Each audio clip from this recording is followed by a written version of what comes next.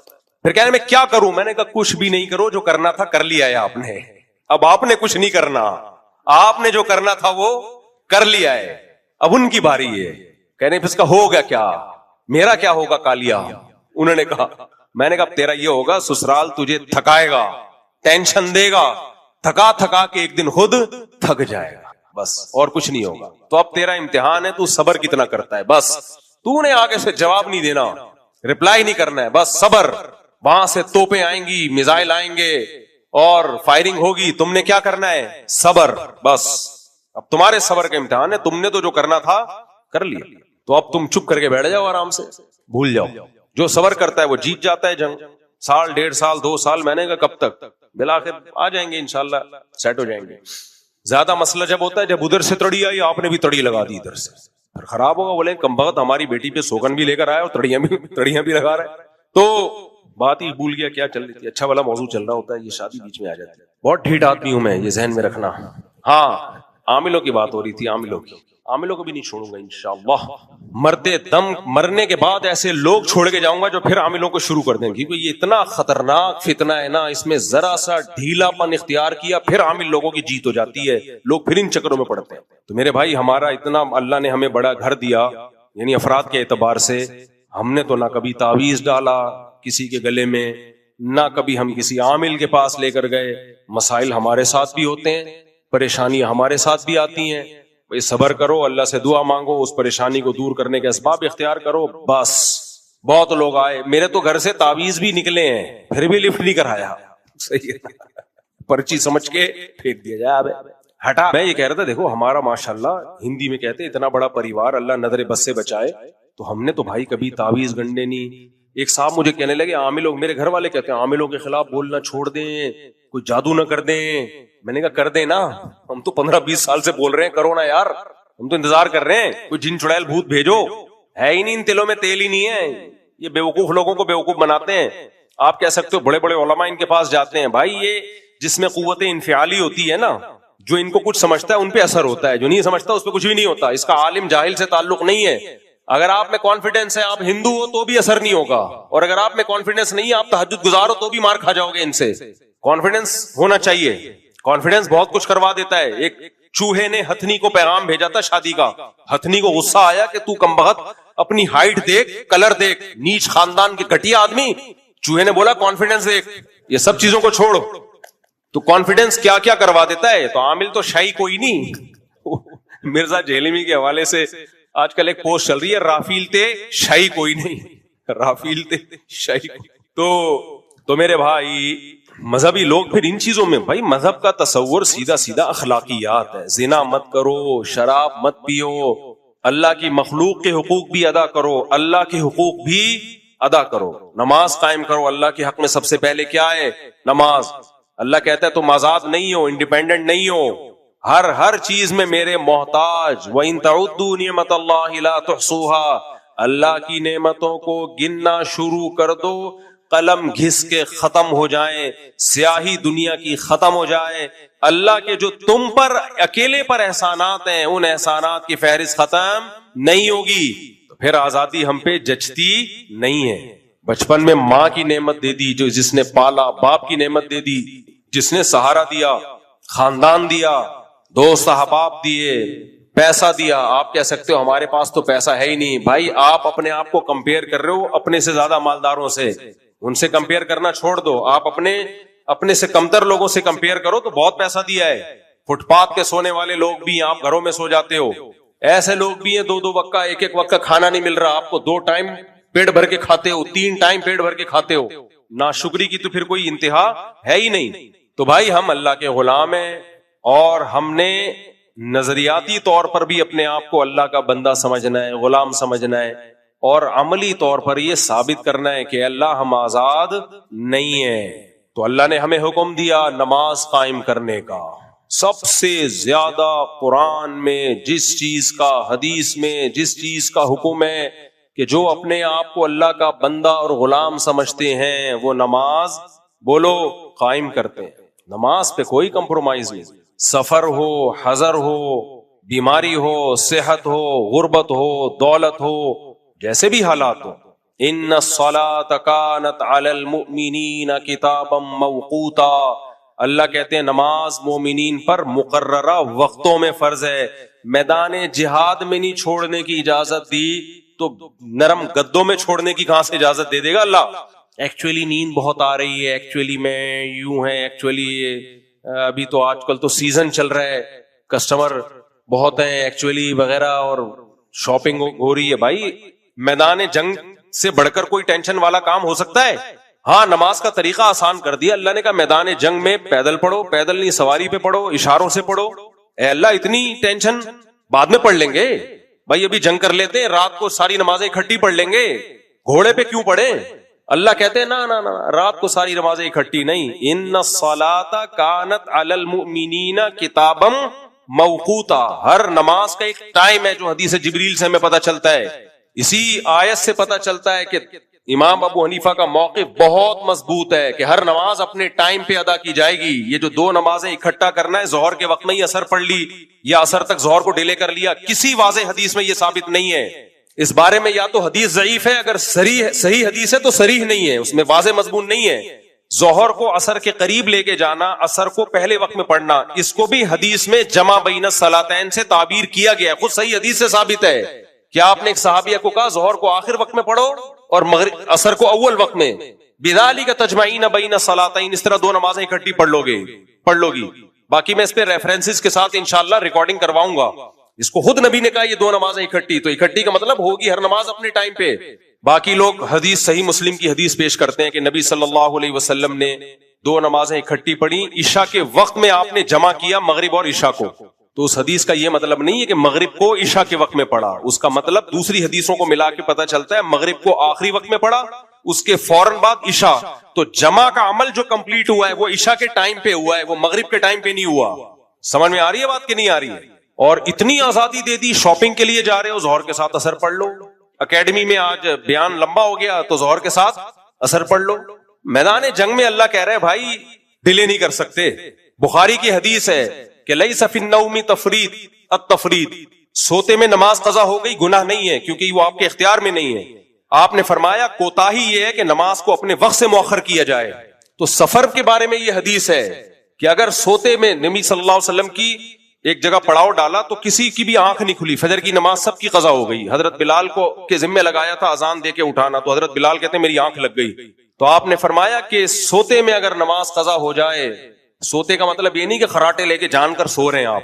بعض دفعہ ایسے ہوتا ہے کہ نہ الارم کا پتہ چلا یا الارم بجا ہی نہیں، وہ تو غیر اختیاری چیز ہے نا. تو سفر کے بارے میں تو آپ نے فرمایا کوتاہی یہ کہ نماز کو اپنے وقت سے مؤخر کیا جائے. اس پہ میں نے پورا رسالہ لکھ لیا ہے، صرف اس کو ڈیلیور کرنا باقی ہے.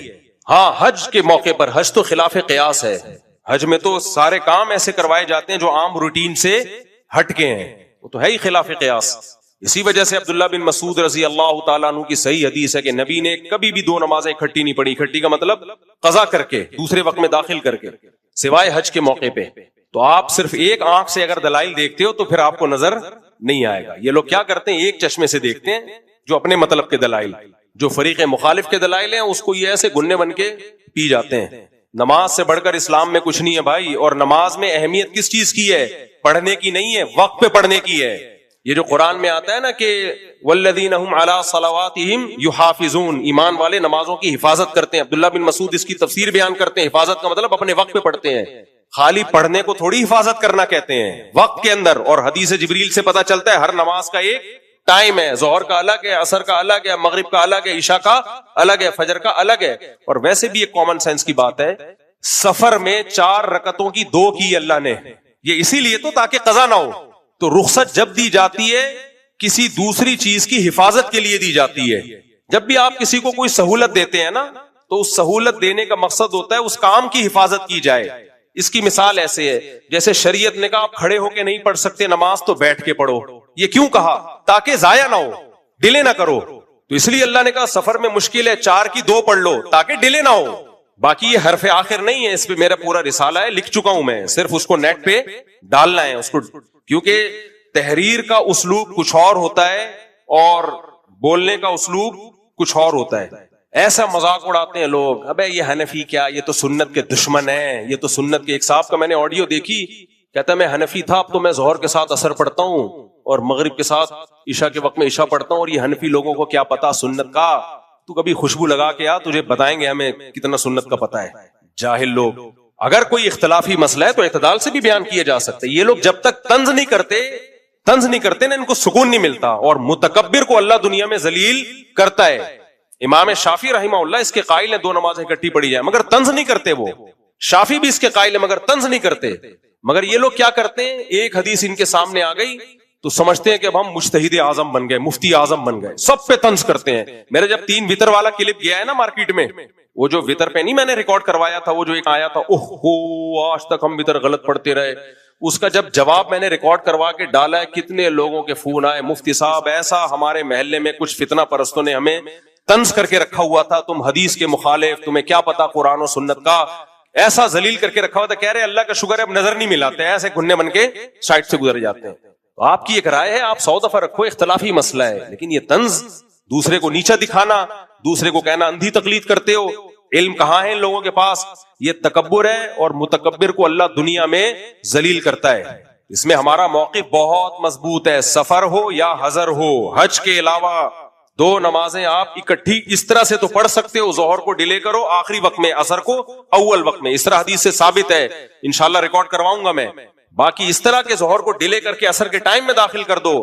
ہمارا دعویٰ یہ کہ اس بارے میں اگر حدیث ہے تو صحیح نہیں ہے, صحیح ہے تو صریح نہیں ہے, واضح نہیں ہے. جیسے صحیح مسلم کی حدیث ہے نا, عشاء کے وقت میں آپ نے جمع کیا, تو یہ صحیح حدیث تو ہے, صریح تھوڑی ہے. جمع کرنے کا مطلب یہ تھوڑی کہ مغرب کو عشاء کے وقت میں پڑھا ہے.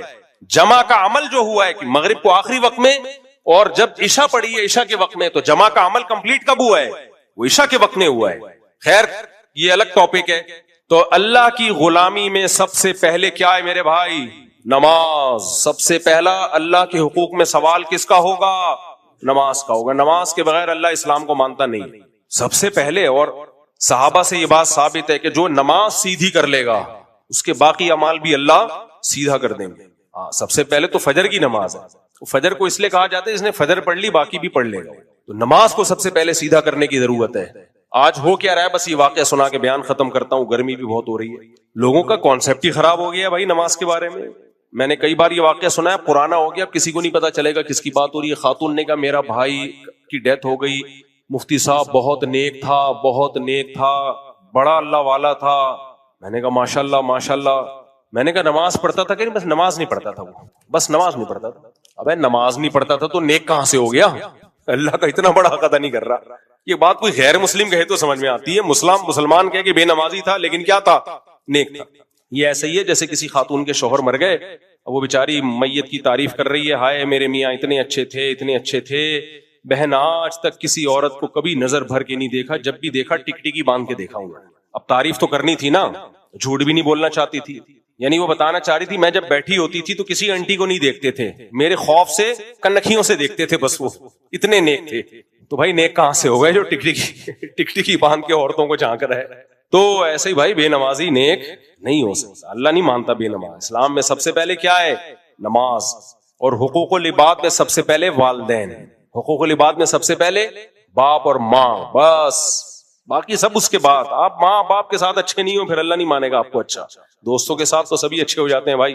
تو اللہ ہم میں عبدیت پیدا کرے, اللہ ہمیں یہ سمجھنے کی توفیق عطا فرمائے کہ ہم اس کے غلام ہیں, اور غلام بن کے رہے, یہی زیادہ اچھا ہے اس کے. اللہ عمل کی توفیق عطا فرمائے. وما علینا الا البلاغ. صاحب وہ سوال میرا یہ تھا کہ کرسیوں کے متعلق، جو کرسیوں پہ نماز پڑھی جاتی ہے، ذرا اس کے متعلق تھوڑا وضاحت سے بتا دیں کہ میں یہ کہنا چاہ رہا ہوں کہ یہ جتنے بھی کرسیوں پہ نماز پڑھتے ہیں، جو آج کل ہر مسجد کے اندر ایسا فیشن بن گیا ہے کہ بعض مساجد جو ہیں وہ سینما کا منظر پیش کرتی ہیں، دونوں طرف کرسی ہیں۔ اگر یہ کرسی پہ بیٹھنے والے کبھی اپنے گھر میں تو بیٹھتے ہوں گے نا نیچے، یا کسی کے گھر میں جا کے بیٹھتے ہوں گے، اگر ان میں سے جو زمین پہ بیٹھ سکتا ہے وہ اگر بیٹھ کے پڑھ لے تو بہتر ہے۔ ایک بات تو یہ، دوسری بات یہ ہے کہ اتنی بڑی بڑی کرسیاں ہیں اور بعض کرسیاں ایسی ہیں کہ ان کے اندر جو ہے نا وہ انگل بنے ہوئے ہیں اور اپنے پیر جو ہے نا وہ انگل پہ رکھ لیتے ہیں، تو زمین پہ پیر ہوتا ہی نہیں۔ تو آیا اگر کسی کا زمین پہ پیر نہیں ہوگا تو اس کی نماز ہوگی یا نہیں ہوگی؟ اور تیسری بات یہ ہے کہ یہ کرسیوں کے اندر بعض لوگ ایسا ہوتا ہے کہ قیام میں کھڑے ہو جاتے ہیں، قیام میں کھڑے ہو جاتے ہیں، تو اب یہ کھڑا ان کا اگر اکیلے پڑھنا ہے تو ٹھیک ہے کہ قیام میں کھڑے ہو جائیں، باقی عمل بیٹھ کے کر لیں، لیکن فرض نمازوں میں جو یہ کھڑے ہو جاتے ہیں یہ ذرا ایک تو عجیب سا لگتا ہے، اور اس کو وضاحت سے کر دیں کہ یہ صحیح کرتے ہیں یا نہیں کرتے ہیں۔ اب میں نے کل ایک جگہ فجر پڑھی تو میں نے دیکھا کہ امام کے پیچھے مؤذن اور مؤذن کے بالکل ساتھ ایک کرسی والے، تو وہ بھی کھڑے ہو گئے جب قیام تلاوت ہو رہی ہے، تو ایسا لگ رہا تھا کہ دو امام ہیں۔ تو اس کی ذرا وضاحت کر دیں کہ یہ ان کا کھڑا ہونا مناسب ہے؟ چلیں جی، وہ کرسیوں والا مسئلہ یہ ہے میرے بھائی، دیکھو کرسی پہ شدید مجبوری میں نماز جائز ہے، اگر زمین پہ بیٹھنا آپ کے لیے ممکن ہی نہیں ہے، آپ کہتے ہو ٹیک نہیں لگا، ٹیک لگائے بغیر، تو زمین پہ بھی ٹیک والی کرسیاں آتی ہیں جن کے پائے نہیں ہوتے، اس پہ ٹیک لگا لو۔ آپ کہتے ہو میرے لیے گھٹنے موڑنا ممکن نہیں ہے، گھٹنے سیدھے کرو قبلے کی طرف۔ جب تک یہ ممکن ہے کرسی پہ نماز درست، یعنی درست کا مطلب خلاف سنت ہے، ہو جائے گی نماز لیکن خلاف سنت۔ زمین پہ بیٹھ کے معذوری میں نماز پڑھنا سنت ہے۔ نبی صلی اللہ علیہ وسلم نے آخری دنوں میں جب آپ بیمار تھے زمین پہ بیٹھ کے آپ صلی اللہ علیہ وسلم نے نماز پڑھی۔ اب میں ابھی بات کمپلیٹ کر لوں پھر آپ کا سوال۔ تو شدید مجبوری ہو، اب لوگ کہتے ہیں ہم مجبور ہیں، دعوت پہ جاتے ہیں تو آپ زمین پہ بیٹھ جاتے ہیں آرام سے کھانا کھانے کے لیے، واش روم میں بھی آپ زمین پہ بیٹھ جاتے ہیں، اور دعوت پہ جاتے ہیں تو واش روم میں مشکل ہے، دعوتوں میں دیکھ رہا ہوتا ہوں بہت سے لوگوں کو زمین پہ بیٹھ کے کھانا کھا رہے ہیں، اور مسجد میں آتے ہیں تو کرسی پہ بیٹھ کے نماز پڑھتے ہیں۔ تو حتی الامکان کوشش کریں، اگر آپ کے لیے کھڑے ہونا مشکل ہے تو زمین پہ بیٹھ کے سنت ہے نماز پڑھنا۔ کرسی پہ بیٹھ کے نماز پڑھنے میں صف بھی خراب ہوتی ہے، مسجدوں میں کرسیاں آ رہی ہیں، پھر رمضان کے آخری عشرے میں میز بھی آ جاتی ہے، چائے اور قہوے بھی چل رہے ہوتے ہیں، پتہ ہی نہیں چلتا یہ مسجد ہے یا کوئی ہوٹل ہے۔ تو یہ بہت غلط بات ہے۔ شدید مجبوری ہو، اب کون مجبور ہے کون نہیں ہے یہ فیصلہ میں نہیں کر سکتا، تو کوئی کرسی پہ بیٹھا ہوا ہے میں تو اس کو برا نہیں کہہ رہا بھائی، وہ خود جانتا ہوگا۔ صفیں بہرحال اس سے خراب ہوتی ہیں، اور بیٹھنا بھی ہے تو پھر کنارے پہ کرسی رکھا کریں، اور جب اٹھ کے جائیں تو کرسی کو سائڈ پہ لگائیں، وہیں چھوڑ کے نہ چلے جائیں۔ تو کوشش کریں کہاں بیٹھ کے نماز پڑھیں، زمین پہ بیٹھ کے۔ ابھی ہمارے نعیم بھائی ہیں، معذور ہیں بےچارے، پاؤں سے مسائل ہیں، پوری 20 رکعتیں انہوں نے زمین پہ بیٹھ کے پڑھی ہیں، تو پڑھی جا سکتی ہے، آپ پاؤں قبلے کی طرف کر لیں۔ وہ جو جماعت کے ساتھ جو ایک بندہ کرسی کے اوپر، باقی سارے کرسی والے بیٹھے ہوئے، وہ ایک کھڑا ہو گیا قیام کے اندر، تو لگتا بھی ذرا عجیب سے ہے، اس کے متعلق بس لگتا تو عجیب سے ہے نا، مجبوری ہے نا، نہیں اس کو عجیب سے نہ لگانے کے لیے اس کو ہم قیام بھی بیٹھ کے نہیں کر سکتا، سب بندی تو ہو جائے گی، کندھے سے کندھا تو ملے گا نا، وہ تو بالکل ہی الگ ہو گیا نا۔ اگر وہ آدھی نماز جب بیٹھ کے پڑھ رہا ہے تو قیام بھی بیٹھ کے پڑھ رہا ہے، اس میں میرا خیال یہ ہے کہ وہ صف میں کھڑے ہو کر قیام کرے اور کرسی پیچھے رکھے، تو پھر پیچھے والی اور اگلی نہیں، جب رکوع سے پہلے پھر کرسی آگے لے آئے۔ رکوع تو اس نے کرسی پہ بیٹھ کے کرنا ہے نا، تو تھوڑا سا کھینچ لے کرسی کو، نماز میں اتنی حرکت جائز ہے۔ وہ بالکل ہی الگ منظر ہوتا ہے کہ وہ صف سے آگے نکلا ہوا ہوتا ہے، کھڑا ہوا ہوتا ہے، تو کرسی پیچھے رکھ لے، صف میں کھڑا ہو جائے سیدھا کندھے سے کندھا ملا کے، اور جب رکوع میں جانے کا ٹائم آئے تو کرسی آگے، خود بھی آگے ہو جائے، کرسی آگے کھسکا لے، ایسے ایک ہاتھ سے کرسی آگے کھسکا کے اس پہ بیٹھ کے رکوع کر لے۔ سمجھ میں آ رہی بات؟ یہ کر لے، رفیع بھائی کو ناراض نہیں کرے، بس سب کچھ کر لے، رفیع بھائی کو ناراض نہیں کرے۔ آپ کچھ پوچھ رہے تھے؟ جی مائک دے دو ان کو، مائک۔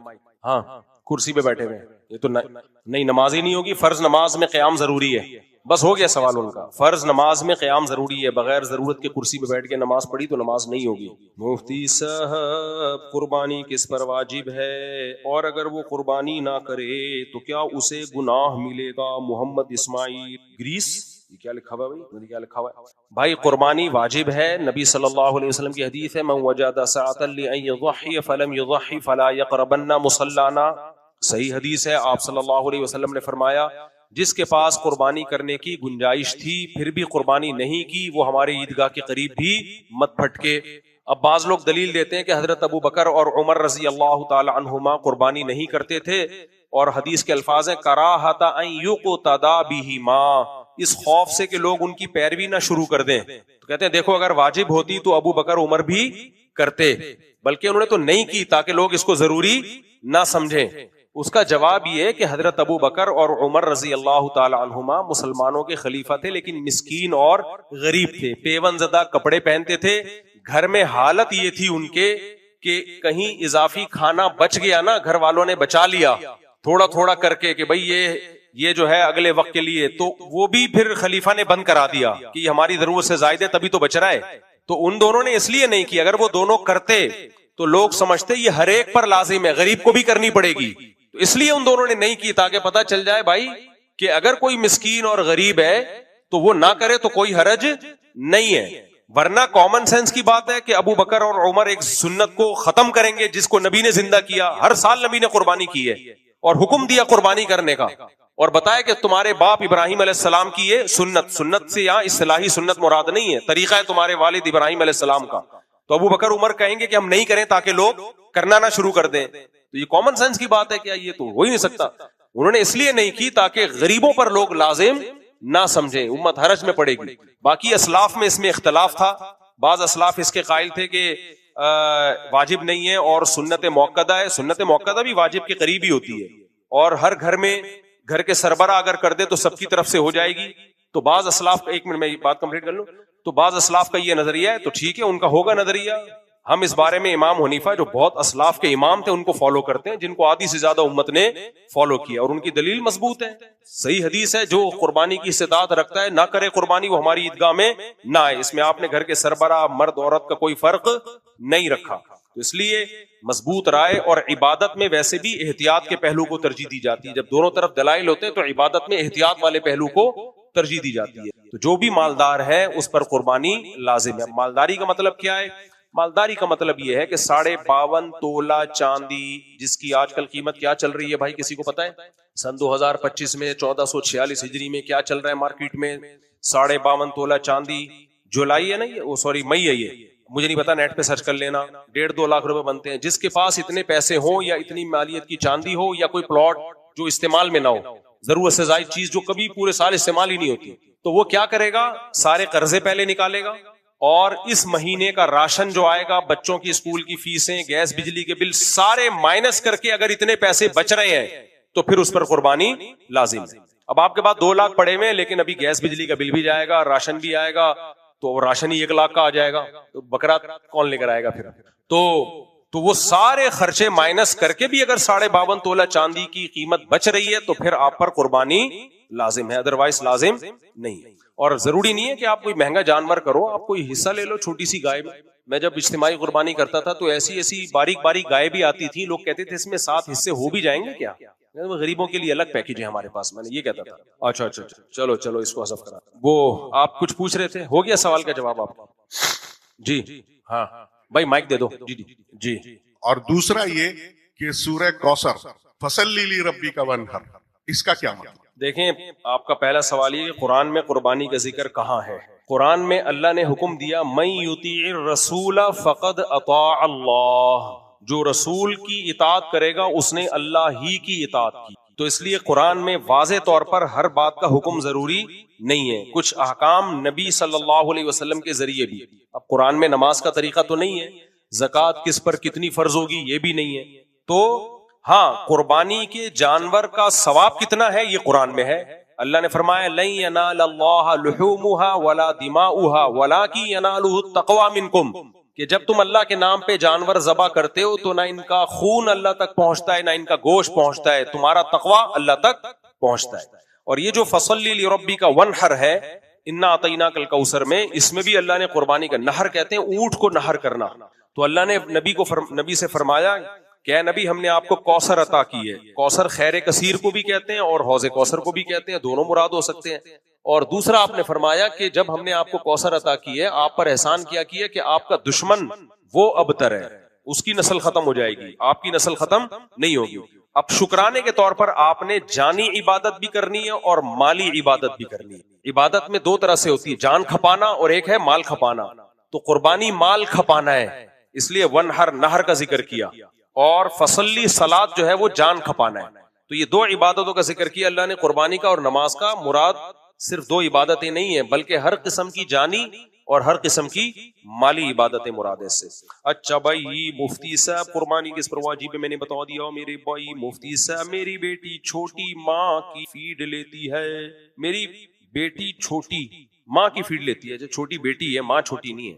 رات کو بہت تنگ کرتی ہے. اگر اس کی ماں چشمہ ہی لگائے بغیر چشمہ بھول آیا ہے اللہ معاف فرمائے. شرم تو آتی ہے چشمہ لگاتے. رات کو بہت تنگ کرتی ہے. اگر اس کی ماں روزہ پلائے تو گناہ تو نہیں ہوگا. اس کی ماں حالت ناپاکی کی حالت میں دودھ پلائے. دودھ پلانا جائز ہے ناپاکی کی حالت میں بھی بھائی کوئی حرج نہیں. مجھے رشتہ مل گیا ہے مدرسے کی محتمم کے بیٹے ہیں اور میرے ماں باپ بھی راضی ہیں اور مجھے ایک لڑکی ہے وہ مجھے پسند ہے اور وہ لڑکی میرے اوپر عاشق بھی ہے. اب میں کیا کروں؟ دونوں ایک دوسرے پہ عاشق ہیں تو پھر شادی کریں. ابا اماں کو بتا دیں بھائی ابا چیک کر لیں گے کوئی فالٹ تو نہیں ہے کوئی اخلاقی لحاظ سے کوئی برائی تو نہیں ہے. مفتی صاحب ماشاء اللہ آپ کی مفتی طارق مسعود فاؤنڈیشن بن چکی ہے تو فاؤنڈیشن کے ذریعے کراچی میں شجر کاری اور اس کی اہمیت کے حوالے سے مہم چلائیں تاکہ شہر کی خوبصورتی بڑھے اور درجہ حرارت قابل برداشت رہے. اچھی چیز کی طرف آپ نے اشارہ کیا. مفتی طارق مسعود فاؤنڈیشن کے حوالے سے بہت سارے کام ہم نے سوچے ہوئے ہیں. اس میں ایک ہم یہ بھی ایڈ کریں گے درخت. لیکن مسئلہ یہ درخت لگانا آسان ہے اس کی حفاظت بہت مشکل ہے. درخت لگا دیں گے لوگوں کا پیسہ برباد ہو جائے گا. بکریاں کھا جائیں گی آ کے چرسی ہیروئن کی لکڑیاں بیچ دیں گے کاٹ کے ان کو. تو حفاظت کا جب تک کوئی مضبوط پیکج نہ ہو تو اس پہ ہم غور کرتے ہیں. لیکن آپ نے ایک اچھی چیز کی طرف اشارہ کیا. کراچی میں بے شمار درخت لگا دو بارشیں بھی بہت ہو جائیں گی ماحول بھی اچھا گرمی بھی ختم ہو جائے گی. ایک اچھی چیز کی طرف آپ نے ہماری رہنمائی کی ہے. اس پہ ہم آپ کا دل کی اتاہ گہرائیوں سے شکریہ ادا کریں. جامعہ دارالعلوم کراچی کے طالب علم ہیں حضرت مولانا مفتی اخلاق صاحب مدظلہم العالیہ کے ریفرنس سے آپ کے ساتھ ملاقات کرنے کی خواہش مند ہیں. جامعہ دارالعلوم ٹھیک کہاں ہیں آپ ہیں کہاں ہیں بھائی؟ مفتی صاحب نظر بد اور حاسدین سے بچنے کا کوئی طریقہ بتا دیں. نظر بد سے بچنے کا طریقہ ہے رات کو دعا پڑھ کے سویا کرو. اعوذ بکلمات اللہ تامہ آ جاؤ نا. اعوذ بکلمات اللہ تامہ من کل شیطان وہامہ ومن کل عین لامہ. یہ دعا پڑھا کرو. رات کو سورہ فلق سورہ ناس پڑھ کے دم کیا کرو.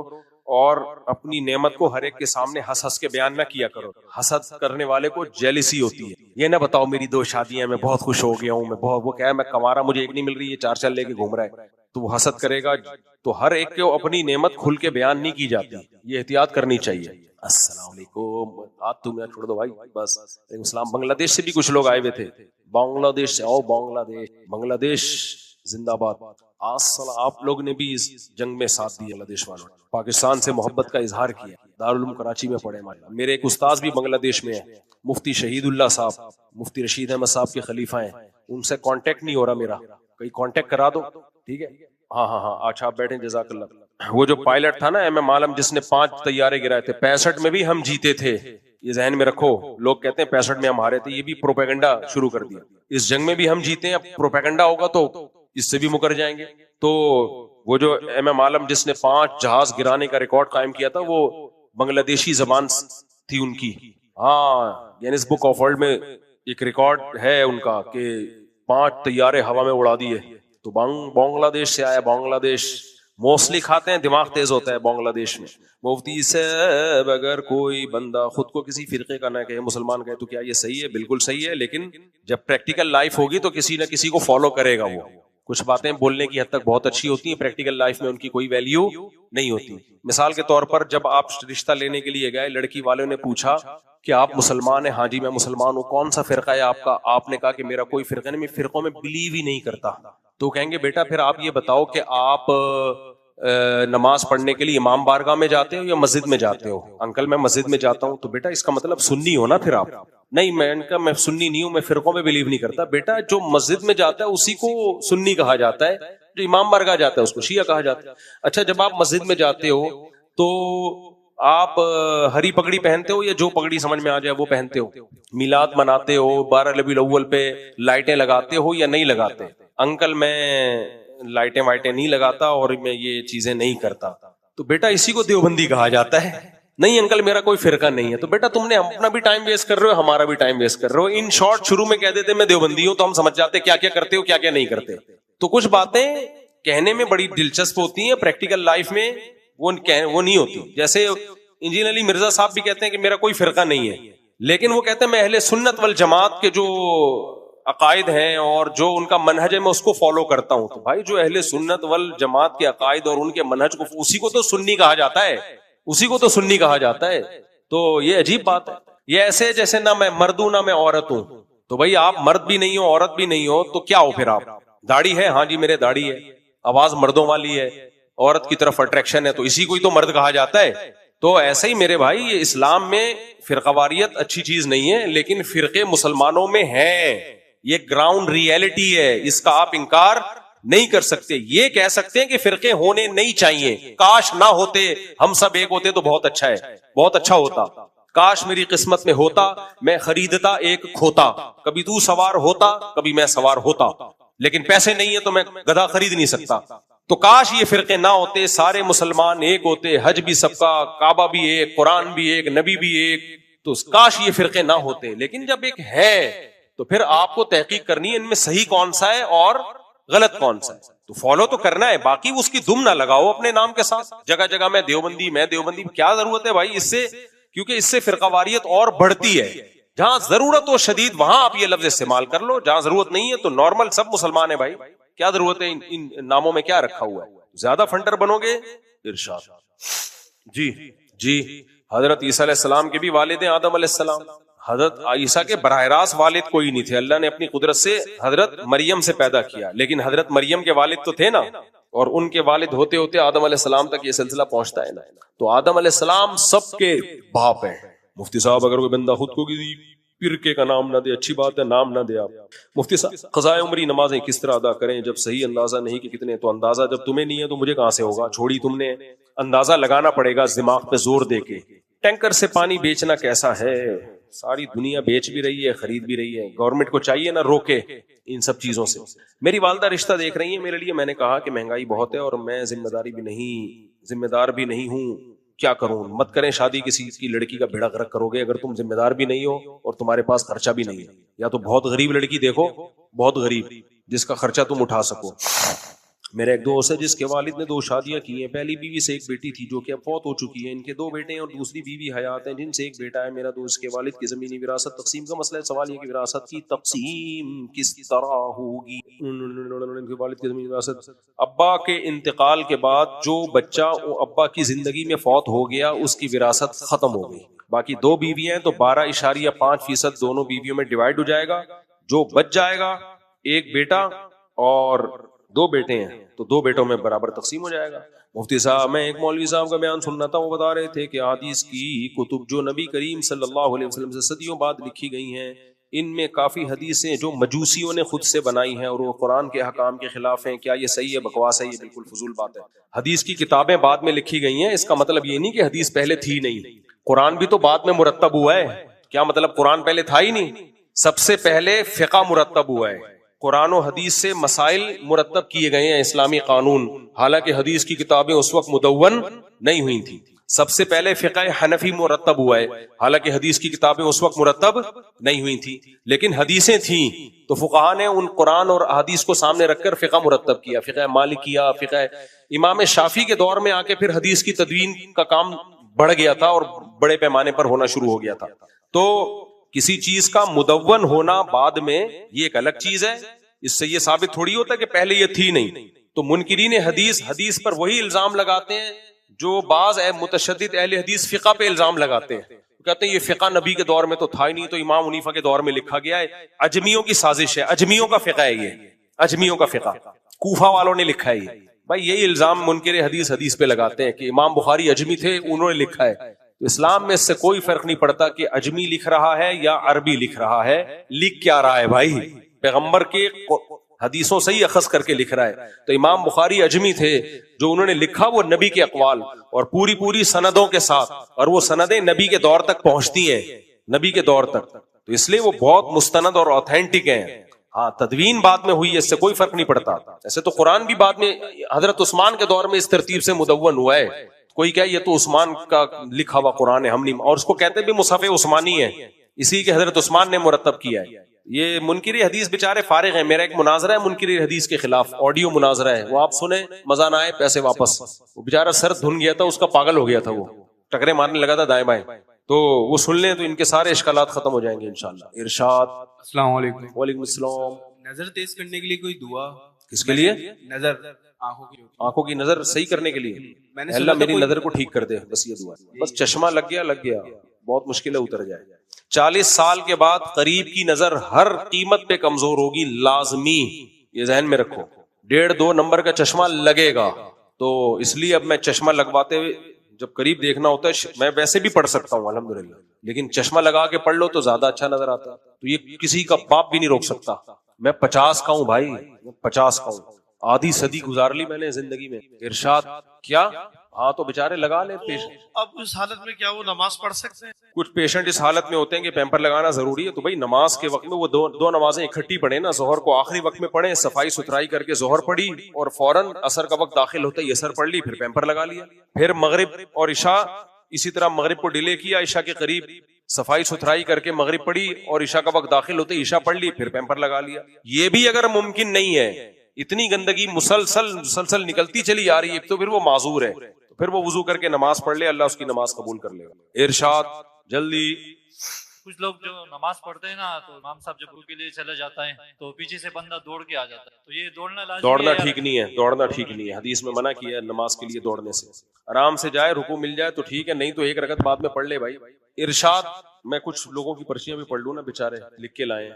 پہلے یہ پڑھ لوں کچھ پرچیاں. مفتی صاحب ایک مولوی صاحب کا بیان سننا تھا، اتار دے گاتی نہیں ہو گیا میرے بھائی، اس کا جواب ہو گیا جلیل. بہت سے لوگ کہتے ہیں کہ ہماری فوج مذہبی ہے اور دین سے محبت کرنے والی ہے، لیکن فوج میں اکثر لوگ داڑھی نہیں رکھتے. سنت کو ذبح کرنا کون سی دینداری ہے؟ ادارہ مذہبی ہے، ہر آدمی مذہبی نہیں ہے. فوج میں تو عیسائی بھی ہیں، یہودی بھی ہیں. یہودی تو نہیں مجھے پتا، عیسائی بھی ہیں، ہندو بھی ہیں. تو یہودی نہیں ہے، یہودی تو ویسے ہی پاکستان میں ہے ہی نہیں. تو اس کا مطلب یہ تھوڑی ہے کہ ادارہ مذہبی ہے. ادارے کا جو نعرہ ہے ایمان، تقوی اور جہاد فی سبیل اللہ، اللہ اکبر کے نعرے لگائے جاتے ہیں. اور ابھی تو آپ کا آرمی چیف ہے، وہ تو صبح و شام قرآن کی آیتیں پڑھ رہا ہے، اس کو تو انڈیا کہہ رہا ہے مولانا عاصم منیر. تو اور کیا چاہیے تمہیں بھائی؟ اب تم چاہ رہے ہو کہ 4 ریونڈ کے سارے بزرگ وہ آرمی میں چلے جائیں. تو ہاں کچھ سیکولر لوگ بھی ہیں آرمی میں، وہ انڈیویجول کوئی بھی کچھ بھی ہو سکتا ہے. لبرل لوگ ہیں، سیکولر لوگ ہیں، مذہب مخالف لوگ بھی، وہ ہر ادارے میں ہوتے ہیں، تو فوج میں بھی ہیں. لیکن فوج ایز اے فوج وہ سیکولر نہیں ہے، ایز اے ادارہ وہ سیکولر نہیں ہے. بہت سے لوگ کہتے ہیں ہو گیا میرے بھائی. باقی فوج میں بہت سارے کام کیے جا سکتے تھے، لیکن ہم لوگ ہمیشہ مخالفت پر بلیو کرتے ہیں. ہمیشہ ہماری پالیسی یہ رہی ہے کہ اداروں کے مخالفت میں آ کے کھڑے رہو، ان کو برا بلا کہہ کے عوام سے فیور لیتے رہو. اگر یہ پالیسی ہو نا کہ آپ ان کو حوصلہ افزائی کریں، ان کو فیور دیں، پھر جو غلط چیزیں ان میں وہ محبت سے آپ ان کی اصلاح کی کوشش کریں. یہ کام اگر ہم نے 50 سال سے کیا ہوتا تو آج بہت ساری تبدیلیاں ہو چکی ہوتی. ہماری پالیسی ہمیشہ یہ رہی ہے جو بھی حکومت میں آئے گا ہم نے مخالفت ہی کرنی ہے ممبر میں بیٹھ کے اس کی، اور پھر عوام کہتی ہے ماشاءاللہ حق پرستی. مفتی طارق مسعود صاحب نے حق پرستی کا ثبوت پیش کر دیا. ڈرتے ورتے نہیں ہے کسی سے. یہ ابے مخالفت کیا ڈرتے ہیں؟ کوئی گرفتار تھوڑی کرے گا مخالفت کر کے. تو جامعۃ الرشید کی جو پالیسی ہے نا وہ یہی ہے بھائی، مخالفت کی سمت مت جاؤ. آپ کی جو بھی حکومت میں ہے آپ اس کو عزت دو، اس کا احترام کرو. حاکم وقت ہے وہ چاہے کوئی بھی ہو، اور اچھے کاموں میں اس کی حوصلہ افزائی کرو، اور جو اس میں غلطیاں ہیں آپ اس کو آرام سے محبت سے سمجھاؤ. اس طرح سے سوسائٹی کی اصلاح ہو سکتی ہے. لیکن اپوزیشن مت بنو، ہر جگہ جا کے مخالف. اپوزیشن کا کام کیا ہوتا ہے کہ بھئی گورنمنٹ میں جو اچھا کام ہوگا اس میں کیڑے نکالنا، اور جو غلط ہے وہ تو ویسے ہی غلط ہے، اس کو جتنی غلطی ہے اس کو 10 گنا بڑھا کے پیش کرنا. اور آپس میں یہ لوگ بڑے دوبارہ مل لیتے ہیں، جب گرتے ہیں تو پھر سارے چائے پی رہے ہوتے ہیں ایک دوسرے کے ساتھ بیٹھ کے.